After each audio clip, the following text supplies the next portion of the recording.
Las preguntas de la Fundación Botín.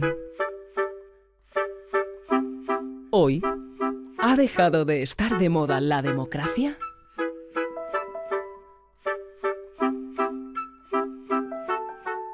Bienvenidos a este nuevo capítulo de los podcasts de las preguntas de la Fundación Botín.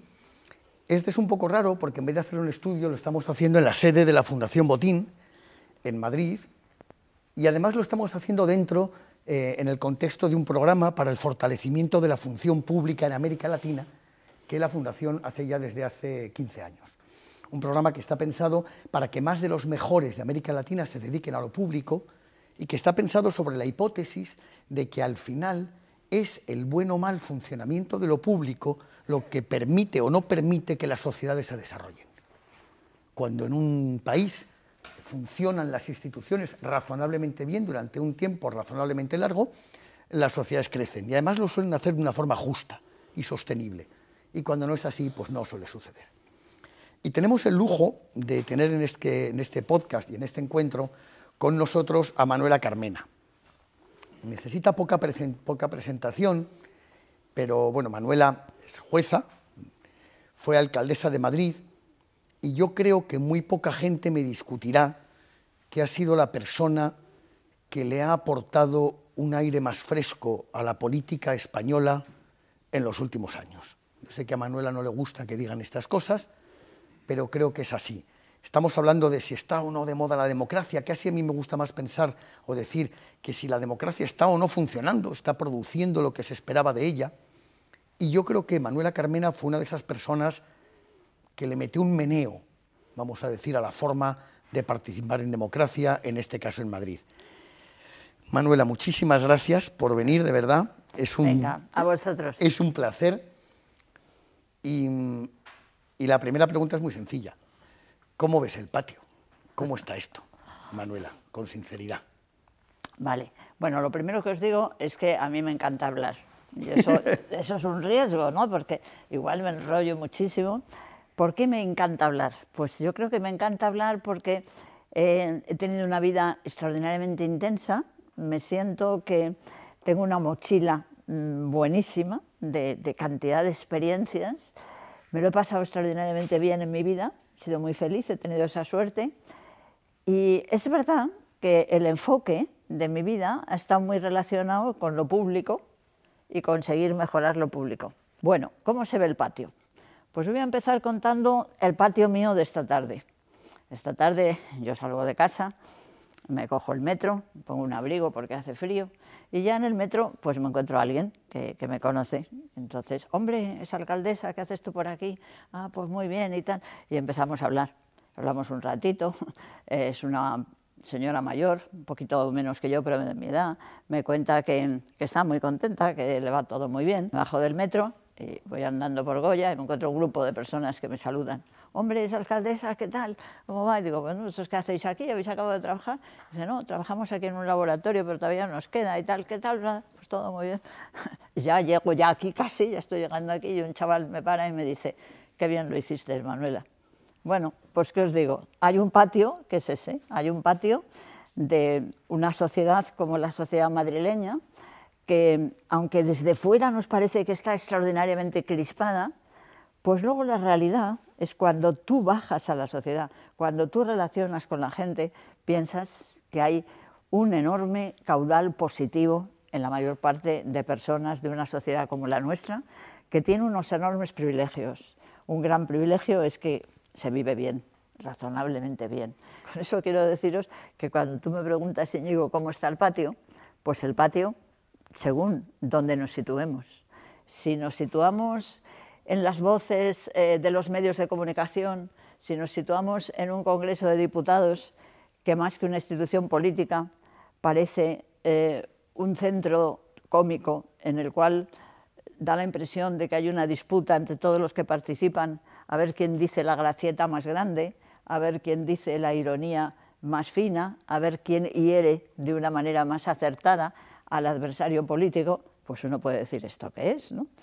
Conclusión, creo que el patio de nuestro país y de nuestras ciudades pues tenemos una clase social, tenemos una gente para decirnos enormemente positiva, bien formada, con unos niveles de cultura grandes, con problemas económicos, digamos, pues relativamente pequeños, en la medida que se puede vivir razonablemente bien, y yo diría que con una clara aceptación de los sistemas democráticos en cuanto se viven como algo de igualdad, como algo de que, bueno, pues sí, yo me puedo encontrar esta tarde a una señora que ha sido alcaldesa de Madrid, que por supuesto va sin policía, sin vigilancia de ningún tipo.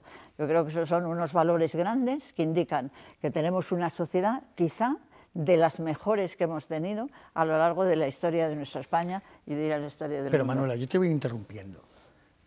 Y entonces, ¿por qué pasa esto? Siempre se ha dicho, tenemos los políticos que nos merecemos. O sea, tú lo que estás diciendo es que hay una distancia enorme, tanto en el nivel de crispación como incluso de calidad, de acuerdo, de cercanía, entre la gente normal y la clase política. Me ¿Y encanta. por qué? ¿Por qué no vamos? ¿Por qué no estas personas que te has encontrado por la calle o nosotros que estamos aquí estamos ahí en política? Pues, o gritaríamos igual si fuéramos para allá. Me encanta porque has dado la clave. Has dicho, distancia entre los políticos y la gente normal. Si es que hemos llegado a un momento que los políticos no son normales. Es muy duro eso, pero es así. Pero si yo me metiera en política, ¿acabaría igual? Es muy probable que sí, porque es la estructura la que viene a hacer, pues yo diría, sobre todo, actividad pública política enormemente criticable, ¿no? Si vosotros escucháis un discurso de un político, pues uno dice, no sé, qué mal construido está, ¿no? Es decir, qué análisis más pobre hace, qué palabras más vulgares emplea, ¿no? Es verdad que luego lo que hacen no está en el nivel, digamos, tan deplorable como lo que dicen, ¿no? Pero realmente lo que dicen nos llama la atención a los ciudadanos. No hablaríamos así. Imaginaros en una empresa cualquiera, en una escuela, en la que fuera habitual el que se cruzaran los insultos que se cruzan hoy día entre unos y otros de los que forman el Congreso, el Senado, las cámaras autonómicas, están constantemente insultándose unos a otros. Eso sería insoportable en una sociedad normal. Pero fíjate, yo te preguntaba, cuando te decía, ¿y si yo fuera para allá, acabaría igual? Dices, probablemente sí, porque es la estructura. Comentábamos muy rápidamente antes que lo veíamos con Manolo Muñiz, ¿os acordáis el otro día? Él hablaba de que esta polarización, esta crispación, que además la tendencia no parece positiva por ahora, tenía que ver con procesos económicos de distribución de la renta. Yo recuerdo en años anteriores, muchas personas mantienen que el tema de las redes sociales tiene una influencia enorme sobre la polarización porque nos retroalimentamos, y otras personas, y yo personalmente soy mucho de esa opinión, creen que es la propia estructura. Es decir, ¿tú te acuerdas? Ortega diferenciaba entre usos y abusos, que son los propios usos del sistema democrático representativo y el sistema de partidos los que nos están llevando a eso, porque eso sería preocupante. Sí, pues yo te diría, es preocupante y sí es eso, ¿no? Yo creo que nos ayuda muchísimo conocer la historia. Es decir, no se puede hablar de el desinterés, la desafectación que podemos tener ahora o que podéis tener los jóvenes respecto a los sistemas democráticos si no se conoce bien cómo ha ido surgiendo en el mundo que hoy día tenemos los procesos democráticos. Si no se conocen bien, es muy fácil que nos dejemos llevar por apariencias momentáneas que poco tienen que ver con el pasado, ¿no? Yo sé que todos vosotros manejáis perfectamente Internet, pues yo os pediría que como un trabajo de clase o como lo queráis llamar, tecleéis y busquéis un nombre que es Gumersindo Azcárate. Gumersindo Azcárate es un político del siglo XIX, es un profesor, es una persona, es un filósofo que tiene, digamos, una gran capacidad de análisis. Estamos hablando del 1880 y tantos aproximadamente. En ese momento en el mundo hay un debate tremendo entre quienes defienden la democracia y quienes la denigran. No sé si vosotros conoceréis que en ese momento la Iglesia Católica, a través de una bula que dicta Pío IX, declara que la democracia es objeto de excomunión, que la democracia es una herejía. Decía Pío IX que era una herejía el que se pensara que las sociedades podían organizarse por sí mismas y por tanto entendían, es una creo que se llama Sílabus, esa encíclica de Pío IX, en la que Pío IX efectivamente hace toda una relación de todas las conductas que son heréticas, ¿no? Y entre ellas la democracia, ¿no? Entonces, en esa tensión enorme democrática, pues Gumersindo Azcárate, que es un hombre progresista y profundamente demócrata, hace un análisis de cómo es la política parlamentaria y escribe un librito que lo vais a encontrar allí que se llama La política parlamentaria en la práctica.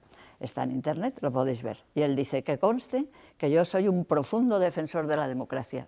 Y si voy a decir ahora que hay cosas que no funcionan de la democracia, no es porque me sienta en absoluto inclinado a mantener regímenes autoritarios, monarquías tradicionales, ni muchísimo menos, sino, dice, soy un auténtico defensor de la democracia, pero lo tenemos que hacer bien y tenemos unos usos y unas costumbres que están hiriendo, que están oxidando la democracia. Lo dice, ya os digo, en 1884. Y entre ellas hace un análisis precisamente de la práctica parlamentaria, ¿no? Y os voy a poner un ejemplo, si usted me permite. Sí, o sea, que tú crees que, porque yo justo te iba a preguntar, ¿cuáles son esas dinámicas inherentes al desarrollo normal de las democracias representativas que son las que crees que nos están llevando a esto? Entonces tú dices la dinámica parlamentaria, sí, primero. Parlamentaria en el sentido amplio, ¿no? Me refiero a todo tipo de asambleas en las que se discutan actividades políticas, ¿no? Claro, yo no provenía de la política, es más, a mí la política institucional nunca me atrajo, ¿no? Yo primero fui abogada laboralista y ya cuando vino la democracia, pues ya dije, oye, yo ya he acabado, he cumplido, me gustó mucho ser abogada laboralista, pero ya está. Y me sentí un poco cansada de estar siempre pidiendo justicia. Y dije, pues lo que voy a hacer ahora es hacerla. Y entonces me pregunté yo a mí misma, ¿y ahora cómo me hago jueza? Y entonces pues me enteré, me tenía que estudiar 500 temas, me los estudié y me hice jueza, ¿no? Entonces cuando yo estoy de jueza, además en un sitio precioso, que es, si no lo conocéis tenéis que ir a verlo, el Escorial, pues entonces me llamó el que entonces era el ministro del Interior, el señor Barrio Nuevo, y me dijo, Manuela, ¿te quieres venir conmigo y tal aquí? Yo dije, no, a mí no me gusta la política, y vamos, no me gusta, no estaba atraída, me encanta hacer juicios y me encanta, y no me sentí nunca atraída. Bueno, total, que cuando yo llego a la política es casi pues un poco por, no sé, bueno, porque me había jubilado y entonces pensé, bueno, pues ¿por qué no? Se presentaba una persona... Está bien, me voy a jubilar, ¿qué hago? Pues venga, voy a ser alcaldesa de Madrid. No, me parece... Eso no fue así. Yo tenía muy claro lo que quería hacer una empresa, que sabéis que luego la he hecho y tal, pero en aquel momento, bueno, pues la verdad es que vi que se presentaba la señora Esperanza Aguirre, que era más o menos de mi misma edad, pero muy conservadora, ¿no? Y yo dije, bueno, pues también, ¿por qué vamos a dejar siempre que sean los conservadores? Yo soy una persona más avanzada, creo, muy progresista, creo, y bueno, me presenté y fui alcaldesa. Vale, pues cuando yo estoy como alcaldesa, me quedo de verdad absolutamente sorprendida de que nuestros sistemas parlamentarios, nuestros sistemas de conversación entre unos y otros fueran algo tan absolutamente absurdo. Y eso es lo que sigue pasando todos los días en el Congreso. Os voy a poneros un ejemplo que además Gumersindo Azcárate lo cita, ¿no? Dice, vamos a ver, ¿por qué hay esas broncas en relación con el presupuesto? Y es verdad. Normalmente vivimos un sistema en el que el objetivo de la oposición es que el Ejecutivo, es decir, que el que manda se vaya, se hunda, haga todo mal. Eso que se llama cuanto peor, mejor, pues yo diría que es el emblema, la insignia en la que se mueve la oposición. Con lo cual, una cosa muy importante que tiene que conseguir la oposición es que el Ejecutivo no pueda hacer su presupuesto, porque si no hace su presupuesto, le atamos las manos, lo hará fatal y se tendrá que ir. Fijaros qué morboso es la cosa, ¿no? ¿Cómo es posible que no hayamos encontrado una manera de entendernos en esta materia del presupuesto? Entiendo perfectamente que la oposición diga, oye, esta partida no me gusta, esta me parece que es una locura porque apoyáis a un colectivo que no, esta sí me gusta. Vale, no nos podemos poner de acuerdo, estas sí nos gustan, estas nos parecen bien, estas no, pero no impedir que el Ejecutivo haga lo que debe hacer. ¿Tú crees que esto pasa en todo el arco político? Porque Yo creo a mí que me sí. pasa a veces, pues me alegro que lo digas, porque me pasa a veces que hablando con gente que protesta mucho contra la crispación y la polarización, de algún modo en su propio planteamiento, sin querer, inconscientemente, está contribuyendo a esa polarización y a esa crispación. Por ejemplo, Mira, me he enfadado mucho con muchos amigos míos, ahora con todo lo de Valencia, cuando la gente se ha dedicado a meterse con uno o con otro. Yo, por favor, callaos la boca, porque estamos todos muy sensibles, estamos con mucho dolor y esto no contribuye a nada. O sea, que tú sí crees que es una cosa que está generalizada. Sí, y te voy a decir por qué. Yo creo que está generalizada porque hemos desenfocado cuál es el papel de los partidos políticos. Entonces, la palabra partidos políticos ya indica que es como una diferenciación, un estancamiento.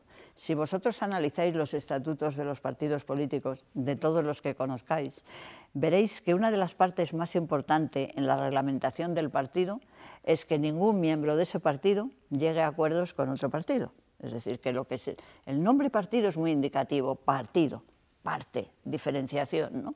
Entonces, hay una estructura que yo creo que arrastra de un modelo que tiene que ver con la economía, porque cuando empieza a haber ese desenfoque, como si diríamos, de los partidos, yo creo que se produce precisamente cuando los partidos políticos pierden el contenido esencial que tuvieron a lo largo del siglo XIX y principios del XX.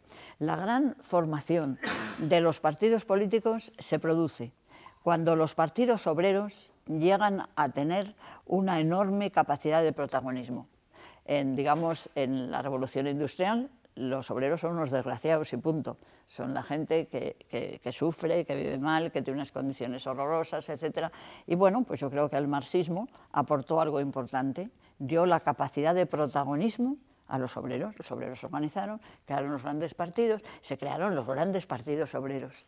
Hubo una reacción lógica económica, porque esos grandes movimientos reivindicativos y además que aportaban una nueva cultura, la cultura de la igualdad, etcétera, etcétera, chocaron con otros partidos, que eran partidos conservadores, que tenían naturalmente otros valores que se vieron puestos, sin lugar a ninguna duda, en cuestión y, digamos, en enfrentamiento total. Entonces vivimos en los grandes enfrentamientos reales de los partidos políticos, cuando lo que se estaba discutiendo era una enorme tensión entre una clase obrera que estaba fuera y que había llegado a la sociedad, ¿no?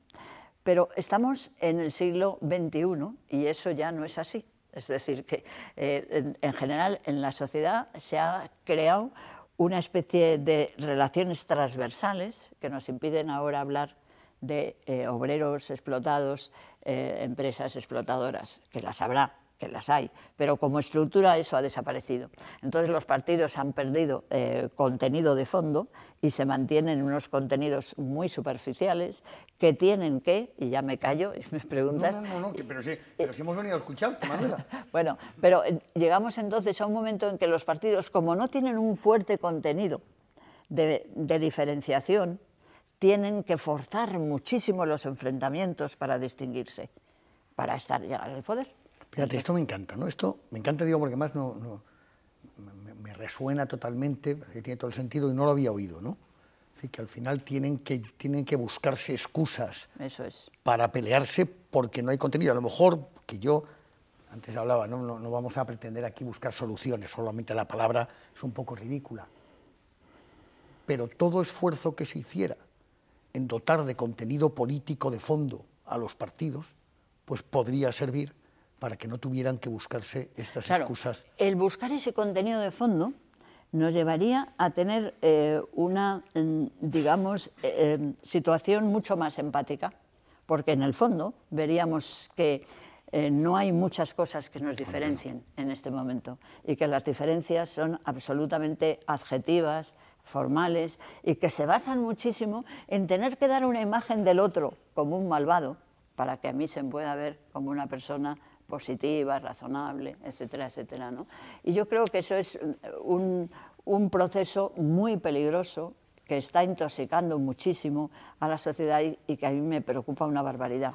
Hay yo creo que dos características muy importantes de nuestro sistema de partidos y político que yo creo que ayudaron mucho en la transición. Es un sistema electoral muy especial, y el famoso sistema de listas cerradas y bloqueadas y la disciplina de voto dentro de los partidos, que yo creo que ayudaron a generar consensos, ¿no? Ya que se pudiera trabajar sobre esos consensos tan importantes ¿Tú crees que son cosas que tendría sentido revisar? Sí, claro. Mira, yo creo que... ¿No sería un guirigay todavía más grande? No. Mira, además hay gente muy interesante que está planteando, digamos, se está situando al partido político donde debe estar. Es decir, el partido político tiene que ser un centro de profundización de ideas, de análisis, etcétera, abierto a otros partidos políticos para que pueda haber discusión, etcétera, etcétera. Pero los partidos políticos no gobiernan, gobiernan las personas concretas que hemos elegido, etcétera, etcétera, ¿no? Entonces, fijaros, yo que he vivido el franquismo y que he vivido la transición, os aseguro que desde el momento que nosotros consolidamos la democracia en España, perdimos algo que había sido el estímulo y yo diría la alimentación ideológica del periodo de transición y de un enfrentamiento sano y importantísimo a la dictadura de Franco, ¿no? Porque la gente ahora se ha olvidado de que en aquellos años, cuando estábamos en la dictadura, no había sindicatos de clase, no estaban ni comisiones obreras, ni la UGT, no, entre otras cosas porque estaba radicalmente prohibido. Pero ¿qué pasó? Que lo que sí empezó a haber fue grupos de personas que se reunían para resolver problemas. Y así surgió Comisiones Obreras. Comisiones Obreras no fue un sindicato, no, era, su nombre lo indica, comisiones, grupos de personas que se reunían para resolver cosas, ¿no? Y la verdad es que cuando llegamos a la democracia, cuando se hace la Constitución, la sociedad española estaba preparada para haber continuado con un modelo de participación social fuera del partido político o concebido el partido político de otra manera, que hubiera alimentado de una manera mucho más correcta el proceso de democracia. Pero yo creo que al llegar al poder, personas que habían dirigido esos movimientos se sintieron, digamos, amenazadas por el movimiento popular que estaba detrás y cerraron los movimientos populares y entraron en los procedimientos de los políticos de los partidos clásicos. O sea, me encanta. La idea es, entonces, que el partido político debería ser un centro de pensamiento y de discusión con otros partidos políticos, pero algo que nos parece lo más natural del mundo, a mí, porque no he vivido otra cosa, no tendrían por qué ser los protagonistas de la discusión y del debate parlamentario diario. Es decir, porque ahora mismo las discusiones son entre partidos, ahí cada uno, es lo que dices tú, pues sí, quién es el más gracioso, quién es el más listo, pero en realidad es un partido contra otro. O sea, sería quitarle importancia a los partidos políticos en el debate político. Sí, ¿Algo así? En la representación política. En la representación política. Mira, yo ahí lo veo muy claro. Yo soy alcaldesa y entonces, bueno, lo que se refiere, yo me presenté con un movimiento, no éramos un partido y tal. Claro, a ti te eligieron a ti, no eligieron a un partido. Exactamente, vale. Pero entonces yo tenía mis 20 o 21 concejales allí, ¿no? Y algunos pertenecían a pequeños partidos populares y tal. Y algunas veces, pues yo me acuerdo con una de las que llevaba precisamente la cultura y era una mujer, bueno, no estábamos muy de acuerdo en muchas cosas de lo que ella planteaba, ¿no? Y discutíamos, ¿no? Y entonces, pues ella me decía, jo, pues me has convencido, Manuela, muy bien.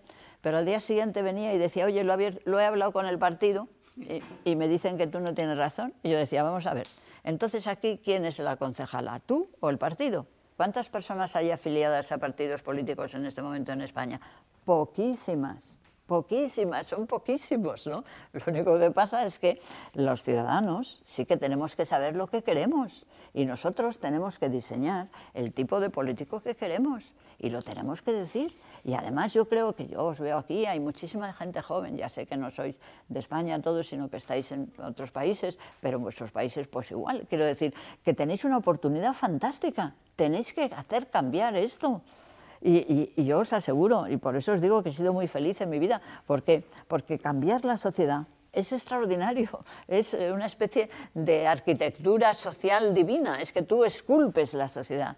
Yo he vivido esculpir esa sociedad, vivía en el franquismo cuando la gente no se atrevía ni a levantar la cabeza, y ahora veo cómo tenemos una sociedad muchísimo más fuerte, mucho más madura. Lo que pasa es que tiene que haber movimientos de liderazgo, movimientos de emoción, movimientos de entusiasmo, Y tienen que estar en la gente joven, que digan, esto se ha acabado. Pero ¿por qué los políticos van a ser esos señores que hacen esas cosas tan tontas? Sí, no, te quiero decir, hay que ser normales, hay que plantear las cosas, pues ya os digo, yo es que creo que no tiene ningún sentido hoy día. Vamos a ver, estamos en el siglo XXI. ¿Qué sentido tiene los parlamentos allí en el que habla uno, unos aplauden, otros no? Y yo siempre digo, ¿pero por qué aplaudís? Es decir, ¿por qué aplaudís? ¿Porque os gusta mucho lo que ha dicho este? No. Cada uno aplaude a los suyos. Y no os digo, si uno aplaude a los otros, le ponen una multa. Entonces, son cosas ridículas. Ni se puede, no habría que aplaudir, no habría que hacer discursos, si no hay que hacer tantos discursos, simplemente hay que resolver los problemas de la sociedad. Hemos estado hablando de dinámicas de la propia práctica parlamentaria, de la propia política, que nos llevan a esto, ¿no? Pero no sé qué piensas de algo que yo cuanto más lo veo cada vez más evidente, ¿no? Es como lo del cambio climático, que ya lo vamos viendo. El modo en el que nos informamos, el propio marco, el propio número de palabras, la vida a la que llevamos, casi estamos obligando a la clase política a lanzar mensajes simples. O sea, las frases subordinadas han dejado de existir, ¿no? No se puede decir nada complejo, porque no te dejan terminar, porque es que no se te entiende. ¿Hasta qué punto? Y eso además es un tema, bueno, iba a decir que es un tema que es una dinámica propia, pero luego resulta que te llega Elon Musk y nadie entendía por qué se compraba Twitter y le cambiaba el nombre, y yo lo empiezo a entender ahora. Yo no lo había entendido hasta ahora, hasta la semana pasada, ¿no? ¿Hasta qué punto crees que eso influye? Porque estas generaciones, yo lo veo por mis hijos, o sea, leer artículos de 2.500 palabras, me imagino que pocos. Bueno, normalmente la gente que analiza los lenguajes sí que suele analizar que el lenguaje político, que no tiene que ver con el lenguaje, digamos, escolar, no tiene que ver con el lenguaje médico, no tiene que ver con el lenguaje judicial, si hablamos de los distintos lenguajes que pueden coincidir en una sociedad, está siempre basado en los mensajes simples. Entonces, porque piensan que los mensajes simples tienen más contenido emotivo y más capacidad de diferenciación y enfrentamiento, ¿no? Yo cuando hablaba antes del riesgo de un enfrentamiento cada vez más adjetivo, pero cada vez más fuerte, quería añadir que por ese procedimiento se puede llegar a producir un lenguaje que está absolutamente trufado de mensajes, digamos, malos, de mensajes malvados, ¿no? Y fijaros, os digo una cosa, para ver que se puede hacer mucho, aunque uno crea que no, y otra para estar preocupados. Cuando yo estoy en el ayuntamiento y hablo de todas estas cosas, bueno, yo fundamentalmente todos los días cuando empezaba la sesión, yo decía, hombre, vamos a ver si a todos nos han representado, todos nos han elegido algunos ciudadanos de Madrid, pues si a ti te han elegido los que piensan A, a ti los que piensan B, pero todos pues nos tenemos que respetar y tal. Entonces decían, a veces, los medios de comunicación, bueno, a veces no, casi siempre, decían, es que la alcaldesa es buenista, es que es buenista. Y yo al principio a mí me extrañaba porque me parecía raro que algo tan importante en el desarrollo de la vida social e individual como es la bondad pudiera degradarse y convertirse en un insulto tan absolutamente superferolítico, yo diría, ¿no? Y yo decía, hombre, pues peor sería que fuera malista, ¿no?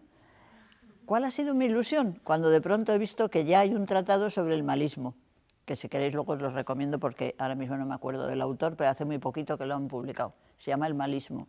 Entonces dice que el malismo es precisamente el que en ese discurso político en el que se busca el enfrentamiento se empieza a incorporar mensajes absolutamente trufados de crueldad, digamos, de falta de respeto, de, digamos, degradación personal. Y claro, eso sí que es muy peligroso, porque es posible que eso no tenga vuelta atrás. Entonces, ¿por qué eso os digo positivo? Empiezas a hablar del buenismo y de pronto alguien se da cuenta y reflexiona y dice, alto, el malismo. Vale. Negativo, que si no somos conscientes, el malismo sí que es verdad que puede degradar muchísimo a los individuos y a la sociedad. como los derechos humanos fundamentalmente son una filosofía humanista, yo creo que donde realmente la democracia sí que puede generar el mal es cuando empieza a trasladar que la manera de que la sociedad pueda conseguir una mayor satisfacción individual hay que hacerla siempre con perjuicio, con sacrificio de sectores muy importantes de esa sociedad. Y ahí sí que ya hemos roto la democracia. Si alguien piensa que la manera de que un país pueda ser desarrollado con capacidad de favorecer a la mayoría a base de permitir el asesinato, ya estamos planteando algo contrario a la democracia, puesto que hemos decidido que podemos sacrificar vidas de algunos que no nos gustan, porque son emigrantes, porque son pobres, porque son discapacitados, por lo que sea. Ya hemos roto la democracia, que se basa en que cada individuo de esa corporación, de esa agrupación territorial, tiene los mismos derechos. Y eso es el gran peligro. Y ese peligro es real. Porque fijaros, yo he conocido a gente de Afganistán, cuando Afganistán era una sociedad normal. ¿Y qué es ahora Afganistán? Es decir, sí que se puede, sí que la democracia puede pervertir la propia democracia cuando desde las políticas se plantea que no hay una igualdad para todos y que podemos sacrificar a unos en beneficio de otros. Buenas tardes, Manuela. Un gusto participar de ese encuentro. Soy Tainata de Brasil. Y desde la experiencia brasileña, en que solamente tenemos 17% de representantes mujeres en la Cámara de Diputados, me gustaría preguntar cuáles retos considera que las mujeres tienen en la participación política y cuáles caminos podemos seguir para lograr la ampliación de la participación femenina en la política. Muchas gracias. Yo creo que es tan claro que las mujeres somos imprescindibles y que los valores de las mujeres ahora son los que están empezando a demandarse desde las agrupaciones humanas, que chicas, hagámonos imprescindibles, somos imprescindibles. Buenas noches, Manuela. Soy noches. Guillermo Cantillano, de Costa Rica, y yo comparto mucho su optimismo, su visión sobre la democracia, pero en América Latina y en el mundo estamos viendo cada vez políticos más polarizantes, situaciones de guerra, de situaciones económicas muy difíciles. Entonces yo siempre me pregunto hacia dónde vamos, hacia dónde va la democracia y si usted cree que podemos sobrevivir como una sociedad en un sistema democrático. Vosotros tenéis la respuesta. Mira, yo os digo, yo recuerdo cuando yo era joven, era la época que era abogada y me acuerdo que íbamos allí, teníamos los juicios y había unos abogados, me acuerdo muy bien, que nos decían: sois unos utópicos. En España no tenemos un carácter que nos permita tener democracia. Nunca tendremos democracia. Era mentira, nos engañaban. Entonces lo que vosotros tenéis que decidir es si queremos seguir teniendo una agrupación humana que permita el desarrollo de todos y cada uno de los ciudadanos. Es decir, tenemos que crear una nueva democracia, tenemos que hacer una democracia mejor, pero no hay otra alternativa. ¿Pero vosotros lo vais a decidir? Me encanta porque con Manuela uno descubre que la dicotomía entre realista y optimista no existe. Yo llegaba con poco optimismo. Es que me cuesta encontrarlo. Pero fijaros, de verdad, mira, recordándolo, yo recuerdo, por ejemplo, la cantidad de españoles que durante la época de Franco emigraron a Alemania, a Inglaterra, a Francia, a Suiza, y a veces los veías en el tren, iban con maletas de cartón, no sabían leer, la mayor parte de ellos. En Alemania ponían carteles en muchas casas diciendo: no se admiten ni perros ni españoles.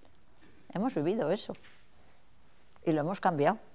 Y hubo mucha gente que participamos en cambiarlo. ¿Tenéis la posibilidad? Hay que cambiar lo que no nos gusta, hay que mejorar. Pues muchas gracias, Manuela. Con este mensaje de optimismo cerramos, y cerramos también además este nuevo capítulo de las preguntas de la Fundación Botín. Muchas gracias.